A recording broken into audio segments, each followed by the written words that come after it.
অন্নপূর্ণা যোজনা নিয়ে big breaking news বা বড় আপডেট আজকে কিন্তু এই ভিডিওতে আপনারা ক্লিয়ার হয়ে যাবেন যে পরবর্তীতে আপনি আর টাকা পাবেন কিনা বা আগস্টের 17 তারিখে যে টাকা দেওয়া হবে সেই টাকা আপনার অ্যাকাউন্টে ঢুকবে কিনা। কারণ এখানে কিন্তু বেশ কয়েকটি মোটামুটি 10টির মতো নতুন নিয়ম কিন্তু এখানে আমরা দেখতে পাচ্ছি। যদিও এই নিয়মগুলো আগেই ছিল কিন্তু মানুষ জানতো না। তো এই নিয়মগুলো যদি আপনারা না মানেন তাহলে কোনোভাবেই কিন্তু অন্নপূর্ণার টাকা আপনার ঢুকবে না। একবার পেয়ে গেছেন আর কিন্তু ঢুকবে না। তো সেই নিয়মগুলো অবশ্যই আপনাদের জানতে হবে, মনে রাখতে হবে, দেখতে হবে। যদি এগুলোর মধ্যে কোনো একটা থাকে তাহলে আপনি কিন্তু টাকা পাবেন না, এটাই ধরে নিতে হবে। তো চলুন আমরা বিস্তারিত দেখে নেই। 17ই আগস্ট যে টাকা দেওয়া হবে কোন কোন মহিলারা পাবে, কারা আগে টাকা পেয়েছিল তারা পাবে কিনা, বা মনে করুন যাদের এখন আন্ডার ইনকোয়ারি রয়েছে তারা কবে পাবে, বা কী কী এই নিয়ম বলা হয়েছে, কবে থেকে আবেদন করলে টাকা পাবে, প্রত্যেক মাসের কবে টাকা দেওয়া হবে, সমস্ত কিছু নিয়ে কিন্তু আপডেট রয়েছে। তাই A to Z ভিডিওটা অবশ্যই দেখবেন। তো চলুন বেশি দেরি না করে ভিডিওটা শুরু করা যাক। ভিডিওটা শুরু করার প্রথমেই আমি আপনাদের বলতে চাইবো, যারা ফেসবুক থেকে ভিডিওটা দেখছেন তারা অবশ্যই পেজটাকে ফলো করে নেবেন, আর যারা ইউটিউব থেকে দেখছেন তারা চ্যানেলটাকে সাবস্ক্রাইব করে পাশের বেল আইকনটাকে এনাবেল করে নেবেন। কি বলছে বড় আপডেট, 10 জুলাইয়ের মধ্যে আবেদন যারা করেছেন এই অন্নপূর্ণা যোজনাতে তারা সকলেই কিন্তু আগস্টের 17 তারিখ থেকে টাকা পেতে শুরু করবেন। কি বলছে 17ই আগস্ট অ্যাকাউন্টে সরাসরি টাকা দেওয়া হবে। অর্থাৎ যারা 17 তারিখে টাকা পাবেন তারা অবশ্যই কিন্তু 10 জুলাইয়ের মধ্যে আবেদন করেছেন এবং আগে থেকে আপনারা টাকা পেতেন। তারপরে যে গ্রাম অঞ্চলের ক্ষেত্রে একটা ফর্ম জমা করতে ছিল সেটা করেছেন, আর পৌরসভার ক্ষেত্রে কিন্তু ফোন করা হচ্ছিল, সেই ফোন আপনি অ্যাটেন্ড করেছেন, তাহলে অবশ্যই আপনারও টাকা কিন্তু 17 জুলাই ঢুকবে। আশা করি আপনারা বুঝতে পারছেন। আচ্ছা, 3000 টাকা সরাসরি আপনাদের অ্যাকাউন্টে ঢুকবে। 10 জুলাইয়ের মধ্যে আবেদন যারা করেছেন তারা কিন্তু অবশ্যই টাকা পাবেন। আর 10 জুলাইয়ের পরে যারা করেছেন 31শে জুলাই অবধি তারা কিন্তু কিছুদিন ওয়েট করেন, পরবর্তী মাসে আপনারা আবার টাকা পাবেন। আচ্ছা, এবার আমরা যদি দেখি, মনে রাখবেন এই নিয়মগুলো কিন্তু আপনাকে মানতে হবে। যদি এই নিয়মগুলো মানেন তাহলেই আপনি টাকা পাবেন, যদি না মানেন তাহলে কিন্তু টাকা পাবেন না। এবার এই নিয়মগুলো কি রয়েছে? এই নিয়মগুলো রয়েছে, মনে করুন প্রথমেই বলেছে যে যাদের আর্থিক আয় 2.5 লক্ষের বেশি তারা কিন্তু টাকা পাবে না, তারা কিন্তু কোনোভাবেই টাকা পাবে না, এটাই কিন্তু বলা হচ্ছে। কারা টাকা পাবে না?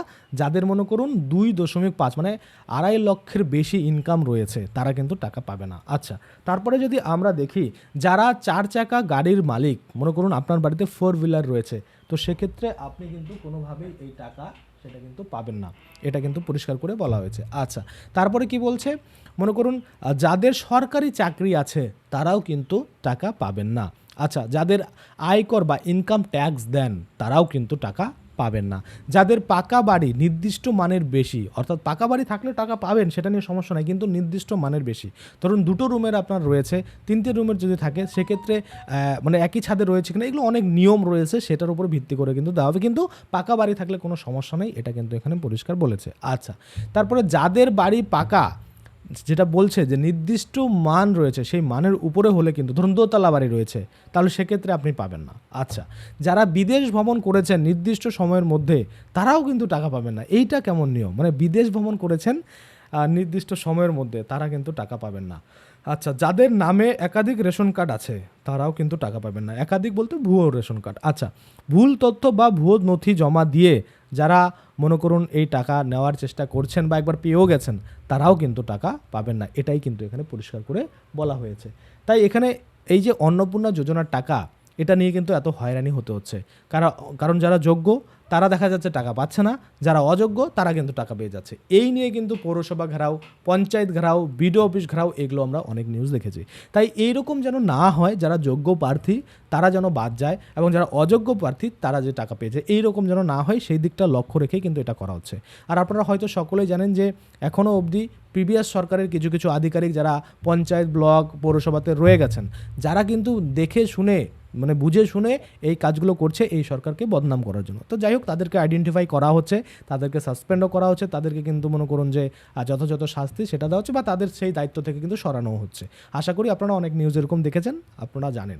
আচ্ছা, এবার কথা হচ্ছে যারা আগের মাসে টাকা পেয়েছিলেন কিন্তু কোনো রকম আপনারা মনে করুন ফর্ম জমা করেননি, সেক্ষেত্রে টাকা পাবেন কিনা। দেখুন, যদি আপনাদের সেই ফর্ম মনে করুন যেটা গ্রাম অঞ্চলের ক্ষেত্রে জমা দিতে হচ্ছিলো আইসিডিএস দিদিদের ফিল আপ করে সই করে, মানে আইসিডিএস দিদিদের ফিল আপ করার পরে সই করে জমা দিতে হচ্ছিলো, সেটা যদি করে থাকেন তাহলে আপনি টাকা যে পাবেন সেটা নিয়ে কোনো মানে চিন্তার কারণে আপনি পাবেন। আর যারা পৌরসভা এলাকায় টাকা পেয়েছিলেন এবং পৌরসভা থেকে আপনাকে ফোন করে ভেরিফাই করেছে, তারাও যে টাকা পাবেন সেটা নিয়ে কোনো সন্দেহ নেই। এবার কথা হচ্ছে যারা 10ই জুলাইয়ের মধ্যে আবেদন করেছেন তারা কি তাহলে টাকা পাবেন?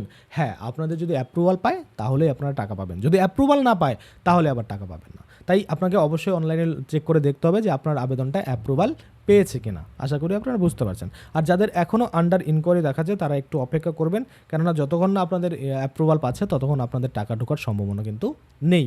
আশা করি আপনারা বুঝতে পারছেন। কোনো রকম প্রবলেম থাকলে অবশ্যই কমেন্টে জানাবেন। তো চলুন আজকের জন্য ভিডিওটা এখানেই শেষ করছি। ধন্যবাদ।